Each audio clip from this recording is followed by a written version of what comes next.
بسم اللہ الرحمن الرحیم والصلاة والسلام علی سید الانبیاء والمرسلین سیدنا و مولانا محمد وعلی آلہ واصحابہ اجمعین۔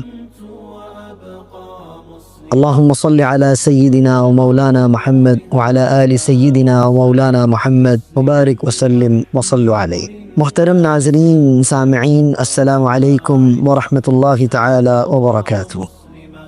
رمضان المبارک کا مبارک مہینہ ہے اور اس کے مبارک آخری ایام اور مبارک آخری راتیں چل رہی ہیں۔ اللہ رب العزت کا ما حقہ ہمیں ان راتوں کو کیش کرنے کی توفیق عطا فرمائے، یعنی ہم ان راتوں سے کچھ حاصل کر لیں۔ آج ہم بات کریں گے لیلۃ الجائزہ کے اعتبار سے۔ لیلۃ الجائزہ یہ عید کی رات کو کہتے ہیں، یعنی چاند رات جس کو ہم کہتے ہیں۔ رمضان ختم ہوا، اب شوال کی جو پہلی شام آتی ہے چاند رات، اس کو لیلۃ الجائزہ کہتے ہیں، یعنی مزدور کو اس کی مزدوری ملنے کی رات۔ شب قدر کی فضیلت میں جو حدیث آتی ہے، اس حدیث کے آخر میں الترغیب بالترہیب کے اندر یہ حدیث مذکور ہے۔ اس حدیث کے آخر میں آتا ہے کہ اللہ رب العزت کے حکم سے صبح کے وقت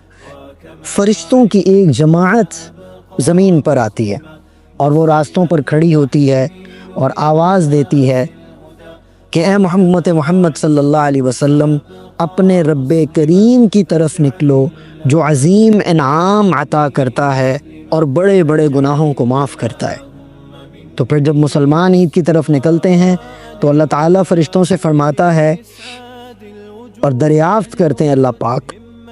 کہ اس مزدور کی کیا جزا ہے جو اپنا کام مکمل کر دے۔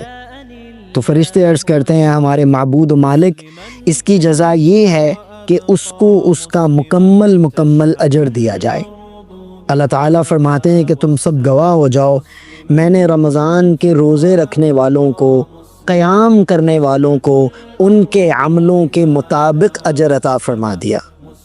اور پھر جب عید کے اجتماع کے لیے لوگ اکٹھے ہوتے ہیں تو پھر اللہ رب العزت فرماتے ہیں کہ اے میرے بندو، مانگو مجھ سے کیا مانگتے ہو۔ آج کے دن مجھے میری عزت کی قسم، مجھے میرے جلال کی قسم، مجھے میرے اونچے مرتبے کی قسم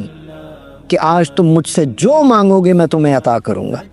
اگر تم مجھ سے آخرت کی بھلائی مانگتے ہو، آخرت کی عافیت مانگتے ہو، آخرت کے انعامات مانگتے ہو تو میں تمہیں وہ دوں گا، اور اگر تم مجھ سے دنیا کے بارے میں کوئی چیز طلب کرتے ہو تو میں دنیا کی چیز بھی تمہیں عطا کروں گا، تمہاری اس میں مصلحت دیکھوں گا۔ اور پھر اللہ رب العزت فرماتے ہیں کہ جاؤ، آج میں نے تمہیں معاف کر دیا، بخشے بخشائے اپنے گھروں کو لوٹ جاؤ۔ اور ایک روایت میں آتا ہے کہ ایسے اپنے گھروں کی طرف لوٹو کہ جیسے تمہاری ماں نے تمہیں آج جنا ہے۔ بعض حضرات یہ بات کہتے ہیں کہ اس رات میں کوئی عبادت نہیں، کہ اس رات میں ایسا کچھ نہیں، لیکن جیسے میں نے عرض کیا کہ بہت سے فقہائے امت اور محدثین سے یہ بات ملتی ہے کہ اس رات کو عبادت کرنا ایک مستحب عمل ہے، اگر کر لی جائے تو سبحان اللہ، کہ پورا مہینہ ہم نے انتہائی منور گزارا ہے، یا تو اس رات میں عشاء کی نماز پڑھیں اور آرام کریں، اور صبح فجر سے پہلے اٹھ جائیں، فجر سے پہلے اٹھ کے غسل کریں، نہائیں دھوئیں، کپڑے تبدیل کریں اور اپنی مسجد میں چلے جائیں، عید کی نماز پڑھ کے پھر انسان واپس آئے۔ نبی دو عالم صلی اللہ تعالیٰ علیہ وسلم کی ایک حدیث ہے، آپ صلی اللہ علیہ وسلم نے فرمایا کہ جو شخص عشاء کی نماز جماعت کے ساتھ پڑھ کے سو جائے اور صبح کی نماز اٹھ کے جماعت کے ساتھ پڑھ لے، ایسا ہے جیسا اس نے ساری رات عبادت کی۔ البتہ امام نووی رحمۃ اللہ علیہ ذکر اور دیگر نیک اعمال کے اندر اس رات کا گزارنا مستحب بتاتے ہیں اور فرماتے ہیں کہ جو ان راتوں کو اللہ کے لیے جاگ کر گزار لے، اس کا دل اس دن مردہ نہ ہوگا جس دن تمام دل مردہ ہو جائیں گے۔ علامہ نووی رحمۃ اللہ علیہ کی جو یہ روایت ہے، اگرچہ یہ روایت سند کے اعتبار سے ضعیف ہے، فضائل کے اعتبار سے ضعیف حدیث کو لیا جاتا، تو اس کی بہت فضیلت آئی لیلۃ الجائزہ کی۔ لہٰذا اس رات کے اندر بازاروں کی نظر کر دینا یہ ساری رات، یا اپنے اور جو ہے نا گلچھرے اڑانا اور اپنی لغویات کے اندر اس رات کو گزارنا یہ مناسب نہیں، بلکہ اس رات میں صبح جو ہمیں انعام ملنا ہے اس انعام کو ملنے کی اس انعام کو لینے کے لیے تیاری کرنا، اللہ کے سامنے آوزاری کرنا، رونا دھونا کہ ہمیں جو صبح انعام مل رہا ہے یا اللہ پاک اگر پیچھے کوئی کمی رہ گئی تو ہماری آج کے کھڑے ہونے کی برکت سے، دعا کی برکت سے اس کمی کو پورا کر اور ہمیں مکمل اجر عطا فرما دے۔ اس لیے اس رات کے اندر عبادت کا اہتمام کرنا۔ اگلے دن پھر ہمیں عید کی نماز کے لیے جانا ہے۔ نمبر ایک تو یہ جو میں نے پہلے بھی عرض کی کہ فجر کی نماز با جماعت ادا کرنے کے لیے مسجد میں تشریف لے کر جائیے اور عید کی نماز پڑھ کے واپس آئیے، بہتر طریقہ تو یہی ہے۔ لیکن ہمارے ہاں چونکہ فجر سے کہیں 1 گھنٹہ کے بعد عید ہو رہی ہوتی ہے، کہیں 2 گھنٹہ کے بعد عید ہو رہی ہوتی ہے، بظاہر یہ چیز مناسب نہیں ہے، لیکن رخصت کے اعتبار سے کیا جاتا ہے تاکہ مجمع جو ہے وہ راحت سے تیاری کر کے مسجد میں آ جائے۔ اب عید کے دن عید الفطر جب ہم پڑھنے کے لیے جانے لگیں تو جانے سے پہلے میٹھا کھانا یہ سنت ہے، صاف ستھرا لباس زیب تن کرنا، اچھے سے غسل کرنا، اچھی خوشبو لگانا اور تکبیرات پڑھتے ہوئے عیدگاہ کی طرف جانا، اللہ اکبر لا الہ الا اللہ واللہ اکبر وللہ الحمد۔ اور سب سے اہم بات کہ اپنے دل کو پاکیزہ کر کے عیدگاہ کی طرف جانا، کیونکہ اسی حدیث میں یہ بات ہے کہ عید کے دن بھی اللہ رب العزت سب کو معاف فرماتے ہیں لیکن 4 لوگوں کو معاف نہیں فرماتے، جن 4 لوگوں کا تذکرہ شب قدر کی حدیث میں بھی آتا ہے کہ ایک وہ شخص جو شراب کا عادی ہے، دوسرا وہ شخص جو ماں باپ کا نافرمان ہے، تیسرا وہ شخص جو قطع تعلقی کرنے والا ہے، چوتھا وہ شخص جو کینہ پروری کرتا ہے، جو کینہ پالنے والا ہے۔ لہٰذا عید کی خوشیاں مکمل طور پر اس شخص کو ملتی ہیں جو ان 4 چیزوں سے بچنے والا ہو۔ تو اگر کسی سے یہ کوئی کوتاہی ہو رہی ہے یا ہوئی ہے تو اللہ سے توبہ کرے،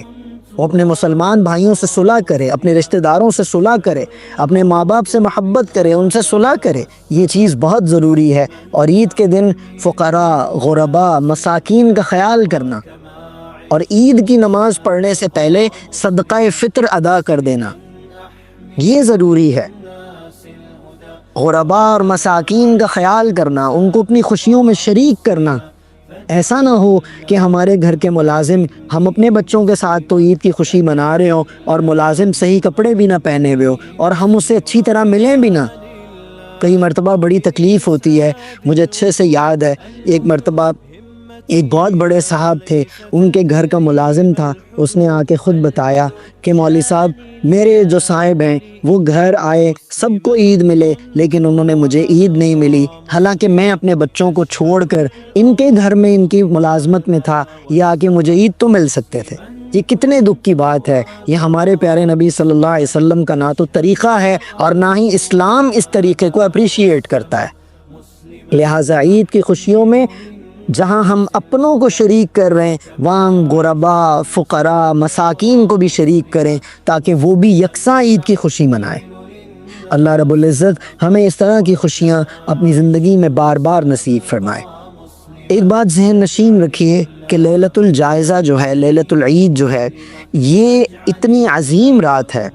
کہ یہ رات ہے کہ جس کے اندر ہم عبادت کریں، ذکر کریں، توبہ کریں، اپنے دل کو زندہ کریں، اور اس رات میں اللہ پاک دعائیں قبول فرماتے ہیں اور اللہ پاک رحمت اور مغفرت کا کھلا اعلان فرماتے ہیں اور ان کی رحمت کا نزول ہوتا ہے۔ اور ان راتوں کو غفلت میں نہ گزاریں، ان راتوں کو غفلت میں نہ گزاریں، بلکہ ندامت ہو کہ اگر رمضان میں کوئی کوتاہی ہو گئی اللہ پاک معاف فرما دے، اور شکر کریں کہ یا اللہ پاک آپ نے رمضان عطا کیا، آپ کا شکر ہے، آپ آئندہ بھی عطا فرما دے، اور امید کے ساتھ رہیں کہ انشاءاللہ ہمیں اگلا رمضان بھی ملے گا، اور دعا کے ساتھ اللہ کی طرف متوجہ رہیں۔ یہ چیز اس رات میں مکمل انعام کو لینے کا ذریعہ ہے۔ میں دعا کرتا ہوں اللہ رب العزت ہمیں ہزاروں عیدیں نصیب فرمائے، اور عید بھی اللہ ہمیں ایسے گزارنے والا بنائے کہ ہم اپنے اللہ کو پسند آ جائیں، ایسے گزارنے والا بنائے جیسے ہمارے نبی نے عیدیں منائیں۔ اللہ رب العزت مجھے آپ کو عمل کی توفیق عطا فرمائے اور اخلاص کی دولت سے مالا مال فرمائے۔ وآخر دعوانا ان الحمد للہ رب العالمین۔